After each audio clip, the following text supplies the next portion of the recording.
Hello, hello tout le monde. Salut, salut, j'espère que vous allez bien. Donc, écoutez, je suis arrivé à Mans hier. Donc, Mans, c'est ma ville natale qui se trouve à l'ouest de la Côte d'Ivoire. Donc, voilà mon petit qui est là-bas même. C'est le mec qui est là-bas, il va même pas me reconnaître. Ah, peut-être que c'est lui, peut-être c'est pas lui, on verra. Ah, voilà, voilà, il savait même pas que je venais. Il est là, il savait même pas que je venais. Je viens juste de le croiser sur la route là. Ah, champion.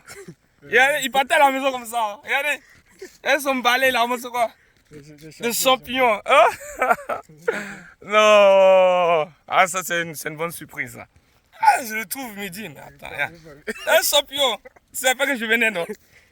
Ah. On passe où? Là ou là? Là, non?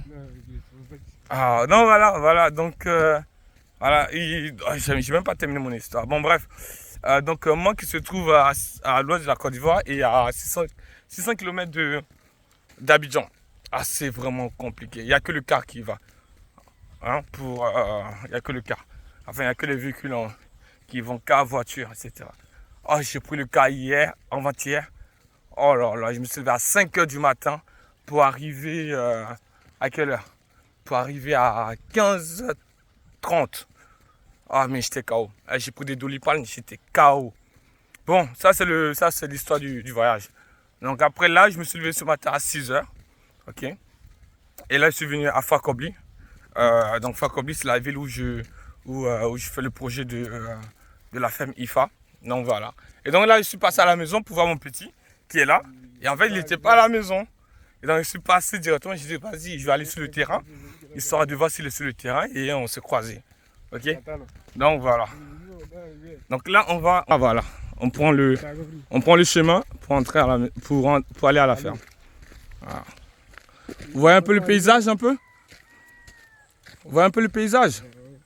Voilà, voilà le paysage. Ça, c'est le paysage que j'ai quand je viens ici. Ok? Après, il y a des gens qui brûlent, qui coupent un peu histoire de planter du manioc. Voilà, ça, c'est le bout de manioc, ça. Ça, c'est le bout de manioc. Vous voyez ça? Voilà, c'est le bout de manioc. Voilà, donc là, on plante du manioc. Là, ils ont commencé à planter des bananiers. Exactement. Non, voilà. Voilà le paysage que j'ai quand je reviens chez moi. Voilà, voilà le paysage que j'ai quand je reviens chez moi. Et c'est formidable. C'est formidable. Il fait chaud, il fait bon. Je me balade. Voilà. Je me balade tranquillement. Ok? Je me balade tranquillement et je profite du paysage. Tout simplement. Et c'est magnifique. Hein. C'est magnifique. C'est magnifique de revenir à la maison, de rentrer à la maison et de changer. C'est magnifique. Voilà, ça nous change un peu des vacances en Europe, des vacances aux États-Unis et puis j'en passe quoi. Hein? Il y a tellement de choses à visiter déjà même dans votre propre ville ou dans votre propre pays déjà et en plus sur votre propre continent. Donc voilà, regardez le paysage que j'ai. Voilà, voilà le paysage que j'ai. C'est ça qui est là. Ah, en tout cas, je suis content de revenir. Donc là, on passe sur le terrain. On passe sur le terrain. Voilà, on marche. Je crois qu'il faut marcher au moins 5 minutes pour arriver sur le terrain. Voilà, au moins 5 minutes parce que c'est un peu éloigné. Parce que vous savez, quand vous faites l'élevage de porc, il faut que ça soit éloigné de la ville. Voilà, pour plusieurs raisons. Pour plusieurs raisons, il faut que ça soit éloigné de la ville. Comme ça, vous n'avez pas de problème. Mais il ne faut pas que ça soit trop éloigné de la ville. Parce qu'au moment où vous allez vouloir écrouler le produit, au moment où vous allez vouloir vendre le produit, voilà, il ne faut pas que vous soyez trop éloigné de la ville non plus. Ok? Parce que c'est la population qui... Bonjour monsieur. C'est la population voilà, qui achète les produits. Donc, ne soyez pas trop éloigné. Donc on continue le chemin. On continue le chemin. On continue le chemin. Il y a des gens qui sont en train de bâtir les maisons. Vous voyez? Voilà.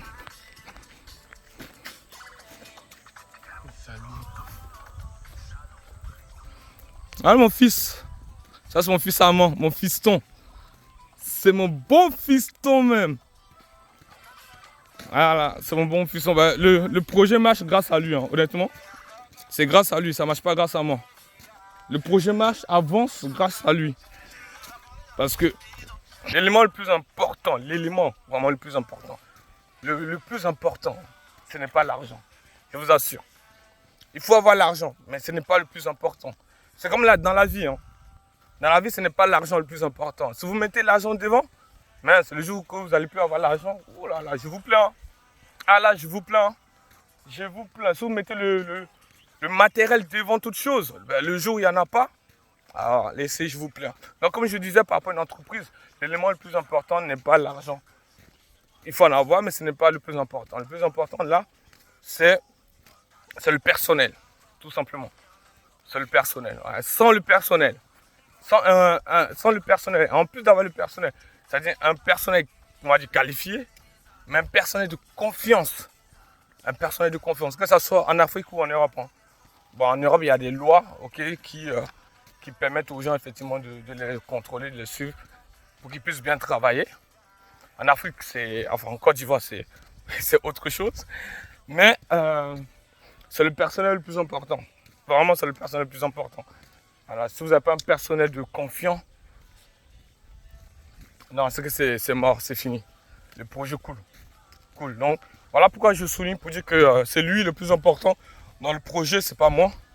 C'est vraiment lui. Hein. Donc, sur ce coup-là, c'est vraiment lui. C'est vraiment lui qui fait le travail. Voilà.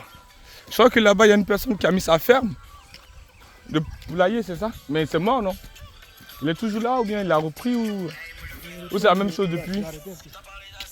Ah, il a arrêté un peu. Voilà le paysage. Vraiment, ça change des buildings qu'on a en Europe, qu'on a en France, ça change. Non, voilà.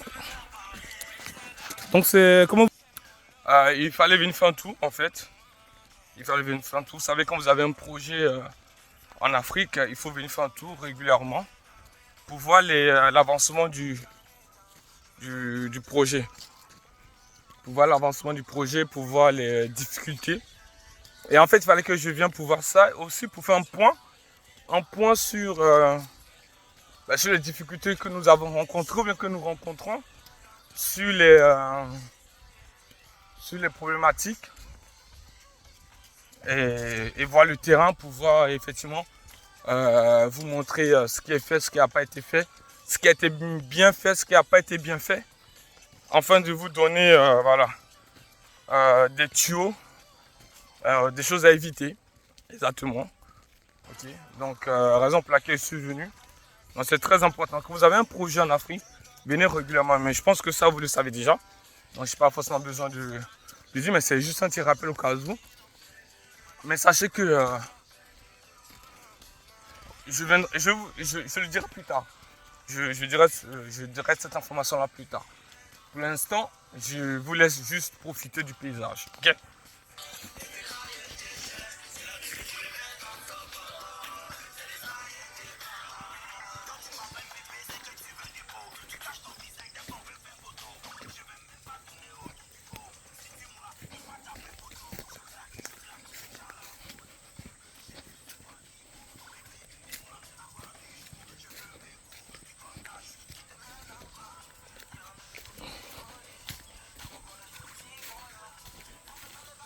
C'est ce qui reste hein, du truc, du sable là, du gravier. Ok. Donc moi quand on aura besoin pour refaire son intérieur là.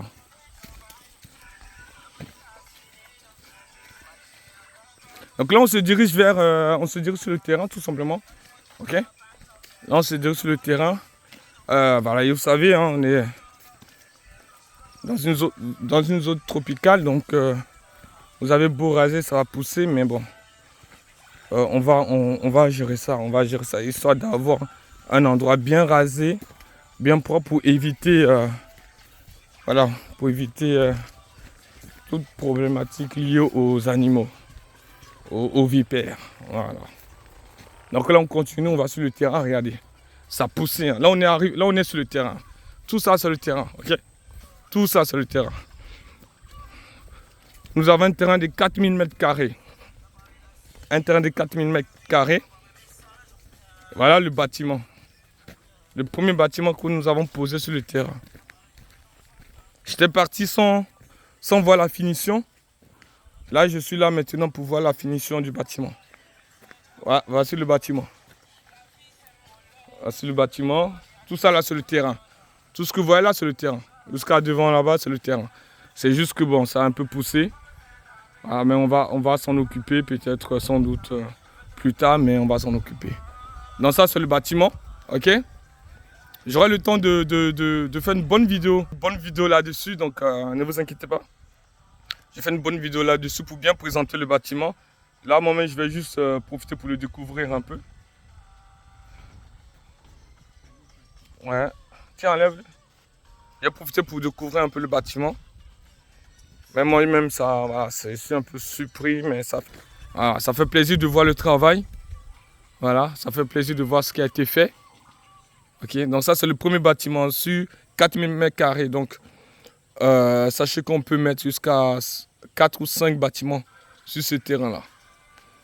Et c'est un terrain, bien évidemment, que nous allons agrandir pour arriver dans les hectares. Ça, c'est une obligation. C'est une obligation. Donc voilà. Donc, je viens d'arriver sur le terrain. Je vais juste profiter pour regarder. Et après, je ferai une vidéo. Hein. Je ferai une vidéo moi-même plus tard pour présenter les choses. Ok. Donc là, voilà. Je ferai une bonne vidéo pour présenter les choses. Ok. Donc les amis, tout à l'heure. Ok. On va se dire à tout à l'heure. Regardez, regardez. Regardez, ils sont en train de manger. Regardez, ils sont en train de manger. Vous voyez? Ça mange bien les loulous. Hein les loulous? Ah, ils ont grossi. Hein. Franchement, ils ont grossi un peu. Mais bon. De toute manière, tout sera expliqué. Mais en tout cas, ça mange bien. Ça mange bien. Voilà. Donc, je vais profiter, je vais découvrir moi-même. Et je ferai une vidéo tout à l'heure. Ok? Allez. Ciao, ciao.